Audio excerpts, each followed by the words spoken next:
My name is Meyer. I reside in Vryheid, northern KwaZulu-Natal, and I would like to talk to you about the current situation we currently find ourselves in and a possible way forward.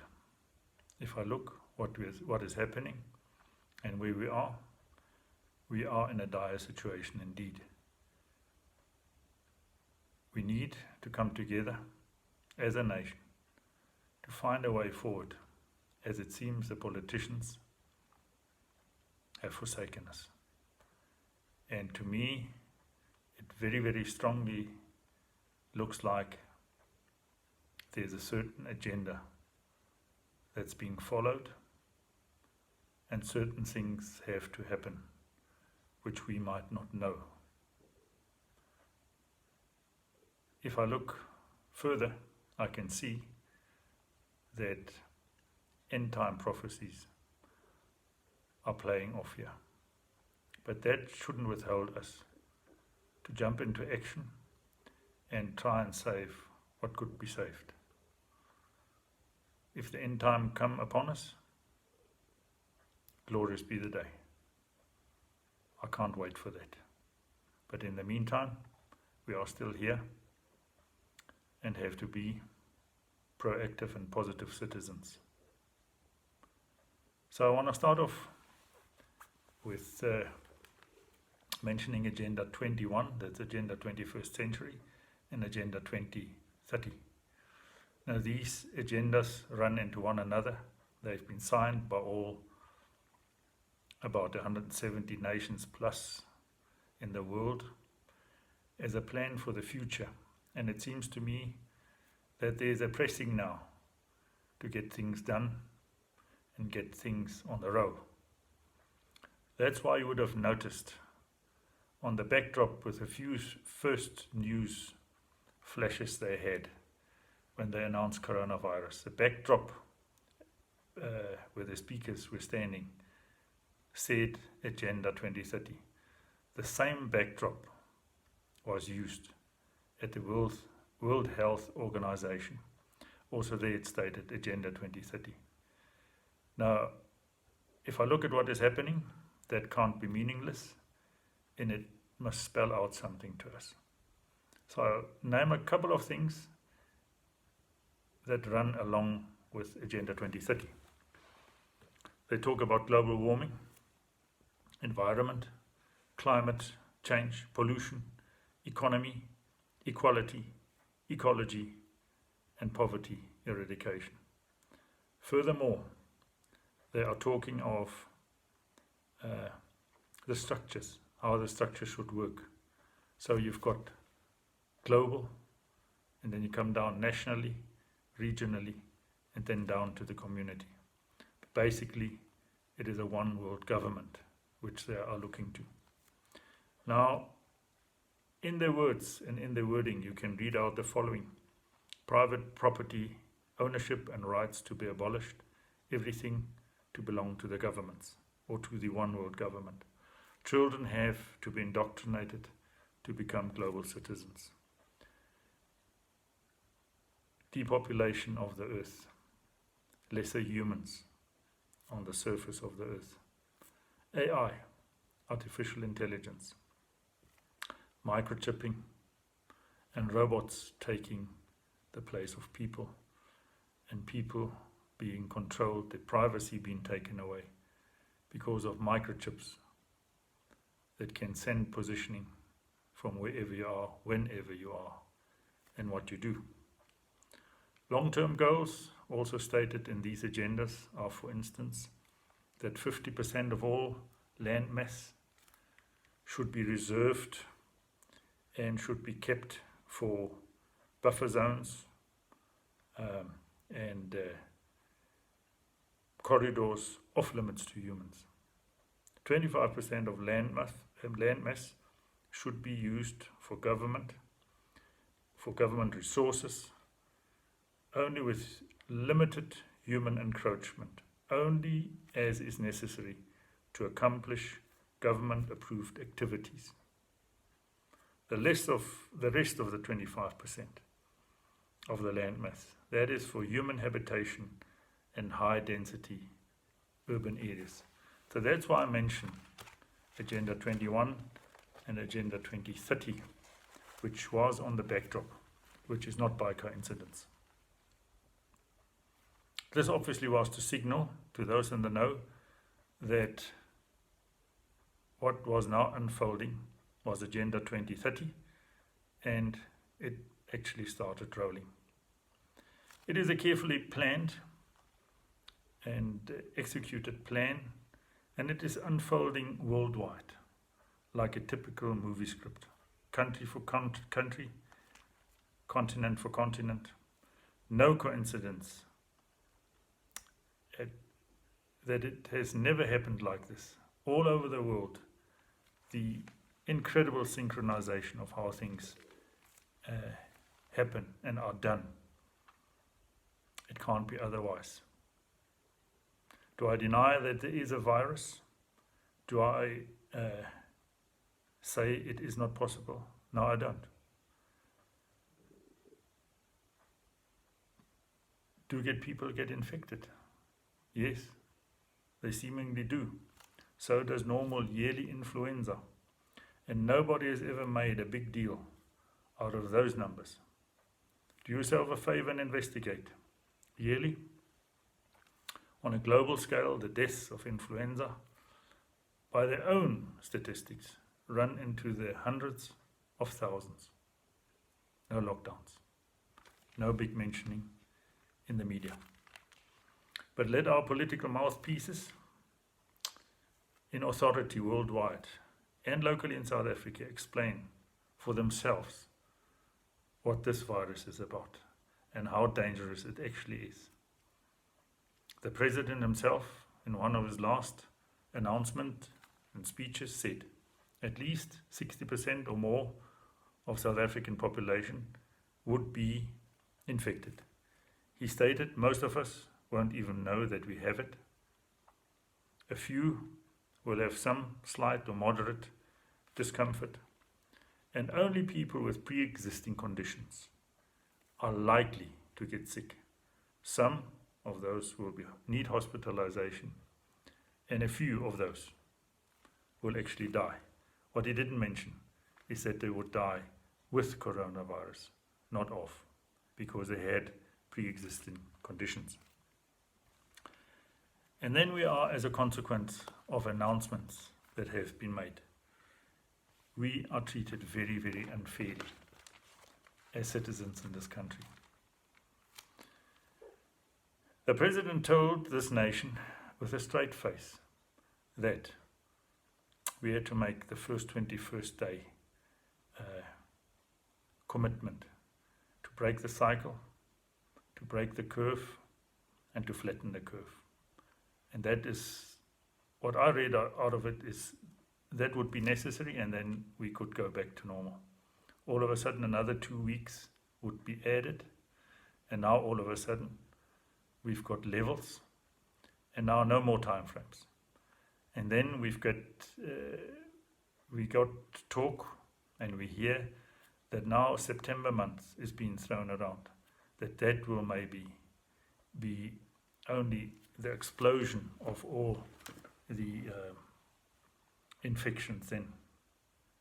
This does not make sense. Why do the times change ever so often? Why is a nation kept in the dark? So, Mr. President, I can tell you this cannot be. Your citizens are free people. Your citizens can think for themselves. Your citizens are not sick. 95% plus of them want to go to work. Your citizens are not robots you can send in any directions, as you and your cabinet might desire. Your citizens want to have a work in a decent living wage that they can earn and work for. The majority of them very poor, and we've got huge amounts of people that are jobless. And now through this, those people are in a worse situation than before. Everybody, including them at the end now, have to stand in line for handouts.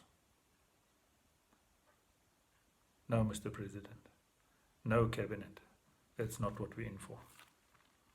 Now, all of a sudden, there is talk of curfews. Why wasn't that in the first place? Why do we need a curfew for movement when we've got a virus that moves around? It does not make sense. People, you must remember that the state is owned by the nation. I'm talking about the state of South Africa. It is actually owned by you, the citizens. Government is just appointed for a time. So I'm telling the government, I'm asking the government to reconsider what they're doing with us as citizens. Also, I can just mention something which I find very, very, I can't even call it funny, but it's nonsensical. These face masks that have to be worn. Anybody in his right mind, and I'm not a medical person, but I've spoken to a few and I've listened to a few. If you have to wear a mask the whole day when you're out there, you are basically inhaling carbon dioxide most of the time. That can't be good for you. That mask gets so full of whatever you are talking then that you might spread. So whenever you touch that mask to move it, your hands are full of whatever you're scared that we are spreading. And wherever you're touching, then you are spreading it as well.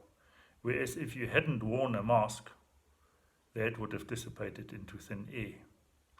That's how humans are made. Humans are made to get in fresh air. That's how we are born. We are not born with masks. This situation certainly doesn't call for it, because we're not in a surgical room. We work out there and we have to do our duties. So don't treat us as kindergarten children that know nothing. Or is that simply to put a mark of control? Because I have learned that the word safe, and if you say to people, we do it for your safety, normally it goes together with control. And I find this measure of having to wear a face mask a measure of putting control, even more control on people. And I don't appreciate that. I would just like to mention here that today, on the 34th day of this lockdown, as far as I know, there are plus minus 90 deaths. Again, 90 with corona, not of corona, because the 10 to 1 had pre-existing conditions. Now, if we take the average murder rate of South Africa over the past few years, it's 50 or more. Some years it had been a bit less per day. But let's take an average of 50 people per day. So in these last 34 days, that would be 1,700 deaths of murder. Corona, and this time you have locked us up for this terrible thing. We're talking of 2.64 people per day against 50 odd per day. The SAPS source for car accident fatalities on the roads is something between 9,000 to 15,000. There again, if you look on the upper end, you're looking at 41 per day. I haven't ever heard major things being said about that. Yes, there's been campaigns alive and that kind of thing. But You don't lock a nation up for that. And now you want to lock us up for 2 or 3 or 4 deaths a day of a thing we could all manage together and help each other to manage. And now you lock us up and you take charge on your own. Doesn't seem fair. Globally, we have also noticed that corona fatalities are very low. The percentages, in some instances, even lower than that of the yearly influenza cases. Not much is reported about the above in the mainstream media. And certainly, we do not lock down for what I've said before. And how can you lock us down for 2 or 3 people a day? And even if you predict that all of a sudden now things will change, then let us be in it together. Let's fight it together. But let us go on with our normal lives. This clearly reiterates a hidden agenda. Full stop. You don't get past that. Our civil rights, our privileges, our freedom are taken away and trampled upon. Virtually in a moment this happened, in a blink of an eye.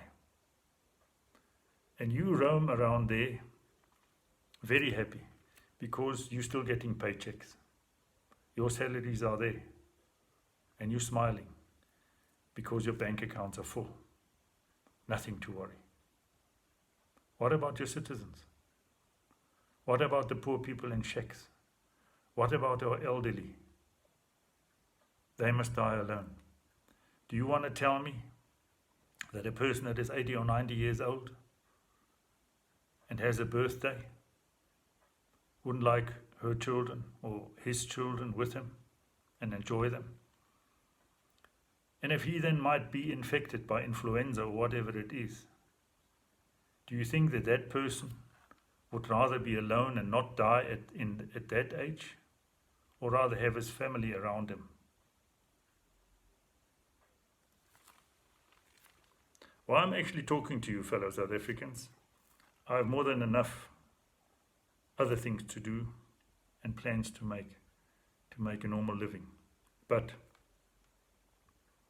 you know, the care of the nation and all the individual rights and well-being of the citizens should actually be the work of a responsible government, which we don't find happening. I'd hoped and prayed that knowledgeable folks would have stood up by now and reacted harshly. Instead, I noticed negotiations to see how one could possibly do anything in these so dire circumstances, when there are actually no real circumstances. They are created circumstances. Instead, there's a false act being acted out in front of us. And now we have to try and make plans and act our part in this nonsensical act. All of a sudden we need papers and red tape to go about our daily lives. You need admission and permission to do things for a virus that kills 2 or 3 people a day in our country. Is that sensible? Where are our lawyers, our attorneys, our advocates, and the likes? Has nobody seen through this drama playing on this world stage? And all the same here in South Africa. Why are we quiet? Why are 50 million people quiet? Why are we led around like sheep? Healthy, capable, normal human beings, more than 50 million in South Africa, and billions around the globe, are in lockdown because of what I call a hidden agenda. Certainly not because of 200,000 deaths worldwide, even if that number grows substantially to 1 million. How can you lock down 7 billion people that want to live and want to earn a living for 1 million people that might have been compromised in any case? Maybe because of age, but maybe even of some self-inflicted conditions. Is that fair?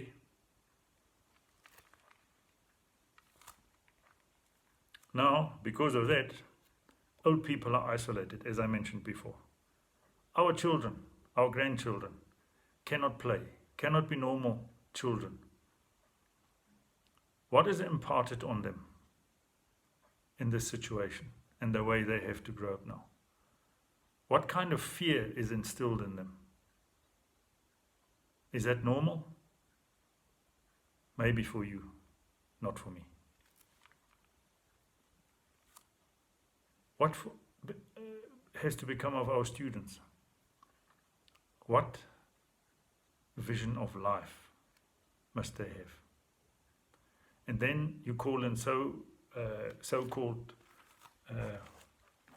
social distancing. You know, human beings are made to socialize, to be together. And it is now already noticeable after 5 weeks that if you want to greet somebody, he makes a hopscotch or he dives out of your way as if you carry something with you. And if you carry on much longer with this will get worse and worse. If you want that, I certainly don't want that. I'm not interested in that, because we are social beings. That's how the Lord God created us. Then, at the same time, millions and millions of tons of food have to be destroyed. Millions of liters of milk have to be thrown and dumped away. Flowers by the million, tulips, thrown away. The beauty of Mother Earth, God's creation, and people's hard work and earning of their living, they have to throw it away because certain people have an agenda. Billions of people have no income, don't know where the food will come from tomorrow morning, live in tin shacks. Families, lifelong investments, their pride, their lives and their dignity go up in smoke.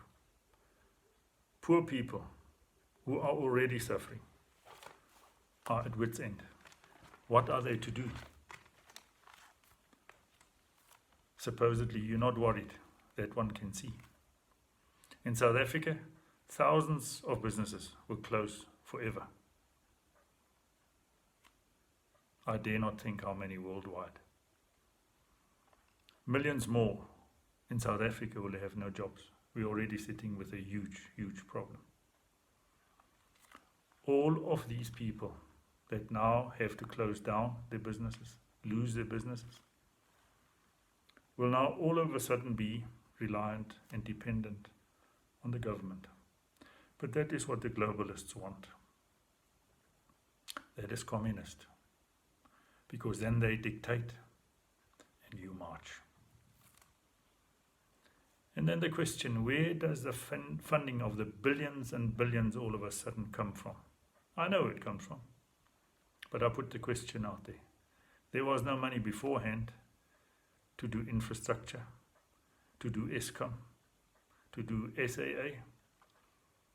Although it could have functioned anyway, that didn't function because of a dysfunctional government and corruption. And I'm afraid that these billions and billions that are allocated now by this world government authority, a lot of that is going into back pockets and filling some people's bank accounts.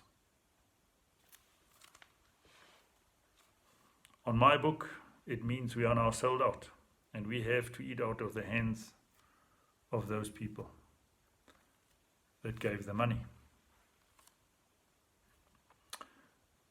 Looking at facts, as I asked you, I will now ask you, or I want to ask you, how can you lock down 95% or more of healthy, active citizens, people that want to work, people that are created like that. That's what the Bible says. Go and work for your food. You want to lock 95% up for less than 5% that are already compromised, some aged, and those you lock up as well. So 100% is locked up.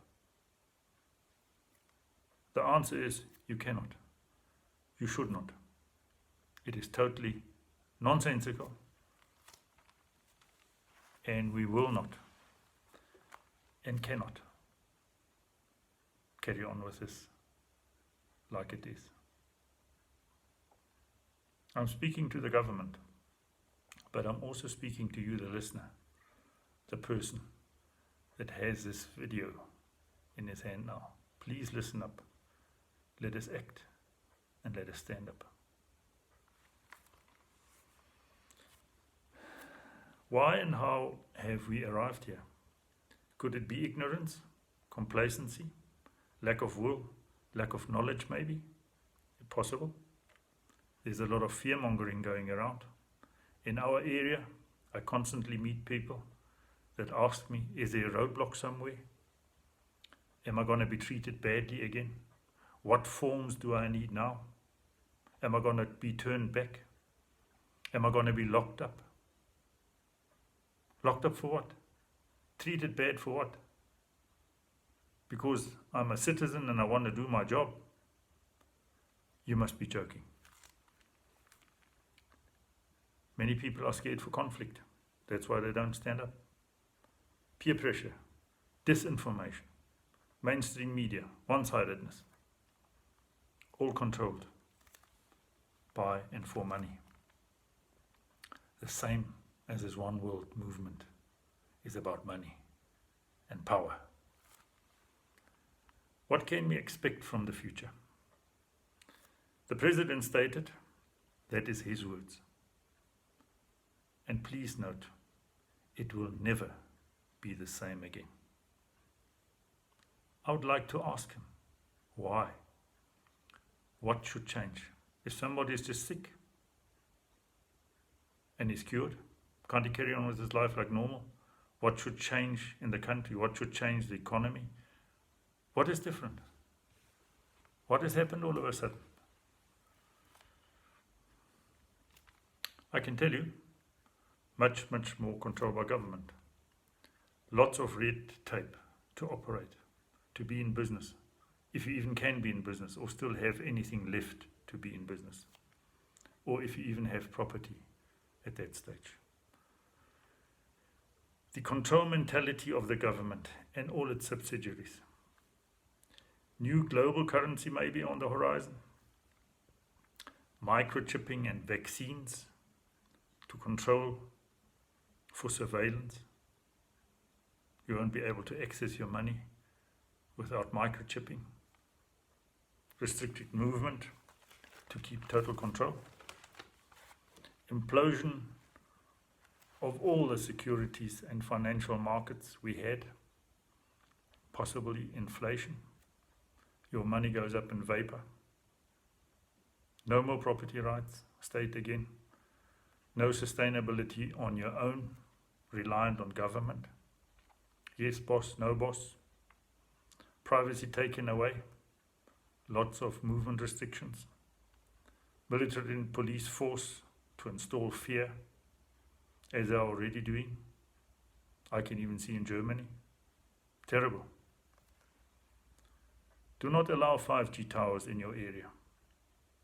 I ask you, and I tell you, because they are there for surveillance. That's why they want social distancing as well. We must learn social distancing, because if we're 1.5 meters to 2 meters apart, then their towers can read exactly with the microchip you've got in you, where you will be, sir or madam, son and daughter. But we will not accept it. The way forward. Understand and grasp what I told you. You need to consciously resist this agenda. How do you know whether that what I said now is true? You can go on the internet and you'll find it. Bill Gates has openly spoken. Long time ago, I think it was in 2017 already, he was speaking about surprise virus pandemics. How could he have known? Has he got a crystal ball he reads? Bill Gates speaks about the ideal world population. Go and listen what he says. Let me not give you the numbers. Bill Gates speaks openly about vaccination, of nano and microchipping. He wants to vaccinate 7 billion people. So, Agenda 21 and 2030 are there for you to see. You can find it on the internet, many different sites. Global currency has been on the discussion for a long time. The South African government has now had 5 weeks to prepare the medical facilities. I would presume that that is intact. So, right in the beginning we were told that they had to get that ready. So now we want our freedom back. Question: why so much show of force if the aim is to help sick people? Can't understand that. Why do you need force? Why do you need guns? If you aim to help people who you say are so sick. Why so much control, roadblocks, movement, all in the name of a virus?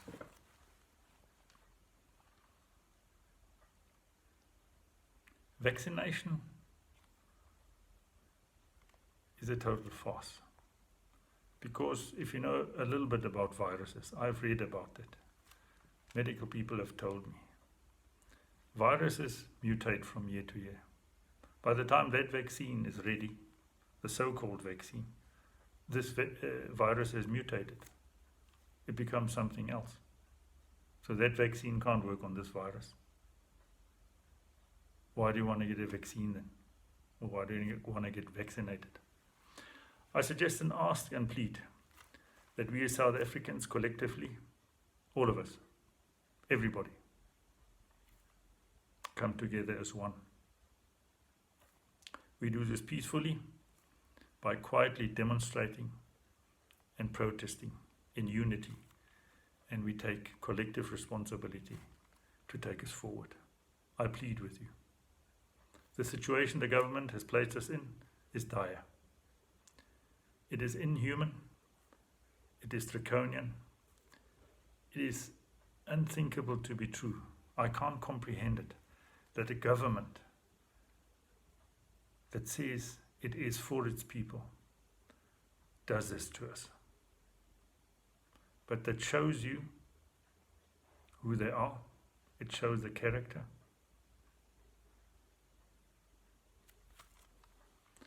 We ask for our own united action, which I've just talked about, for the lifting of the lockdown and all these nonsensical measures like distancing, wearing masks as if we are on Mars. I was talking to you about what masks actually do if you wear them for a long time. But then again, we as humans need bacteria. We need viruses for our immune system. If you take all that stuff away, our immune system actually gets down. The longer you lock us down, the worse for our immune system. You don't take a newborn baby and put it into a bubble wrap. No, it's got to build its immune system. It's got to take in everything that's out there. That's how I've lived my whole life. And that's why I've got an immune system. Now you want to take that away from me? Do you think, really, we are in a kindergarten situation here? We do not need to be controlled. The action is simple. On Saturday, 2 May, we ask every business, every transport company, everybody that was allowed to operate thus far and that had the privilege to be able to operate. In the face of all of those that were not able to operate. All of those who have already lost millions, and those who are still losing money daily and not being able to fend for themselves, only because the government decided you will sit at home, you will not work, you will not earn your own living. We ask everybody, please, for that day, that is Saturday, 2nd of May, coming Saturday, only obvious emergency services and selected garages in towns and cities that you can organize in your area. We don't want to be irresponsible. We don't want confrontation with the police or the state or the defense force. No, that's not the aim. The aim is to put forward a point that we as South Africans now stand together and we have decided collectively. This day we'll set apart. We will make it a rest day for all of us. We've rested long enough, but we will rest one more day. And then we want response from the government, because what we want to show there is unity, that together we sit down and protest and take the time to think about what is really happening to you and your children and your future, and think about it, whether it is not worthwhile to do it this once for the rest of your life. This is to unite. And we want to ask our government, please, we are in dire distress. We now need this lockdown to be lifted. We ask nothing more. Just set us free. We want to do it peacefully. And then we must get into dialogue about how we deal with this problem. I plead for united adherence so the government can respond fast. I also point out to political parties and social entities and organizations to take up this challenge and promote it, and also make this point clear to the government. I cannot imagine that we as 50 million strong will be held back by a small minority that decides for us. We have very, very intelligent people in this country. Please, people, let us not be held back. United and strong, we will together tackle this issue of the virus, if need be, afterwards. We can't tackle it if we sit in lockdown, but let's work on it and see how it pans out, if there's anything to fear. Together, let us decide and be proactive where we can. If we have to practice certain things here and there, fine, it's good. But don't lock us up. All that we demand is our freedom of choice, our human right, and our dignity. And let us work for our daily bread. That is what we are used to. I trust that the government to act according to the will of its people. I ask the government, I plead you, Mr. President. But Mr. President, the moment has presented itself for unity, and the President and the government, the cabinet, show us where you stand, show us where your loyalty is. At one world domination and dominating our lives as a nation and put us into ruins, or we build on our lives and relations thus far together. Mr. President, your cabinet, you have entered the stage.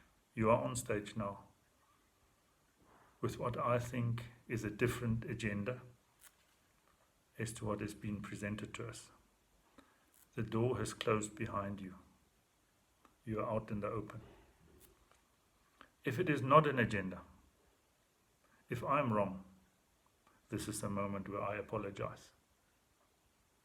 But then you have to demonstrate that. And your demonstration would be to immediately lift the lockdown. But if it is an agenda, the agenda is now known. The choice lies with you. You, Mr. President, you have mentioned that South Africans are very resilient. Let us stand united and in one accord for our common future. I close and I wish one and all a clean conscience. There comes a day when we have to look our parents, our children, our grandchildren straight in the eye. And we've got to ask ourselves, did we do what we could do? And we have to answer to them what we have done.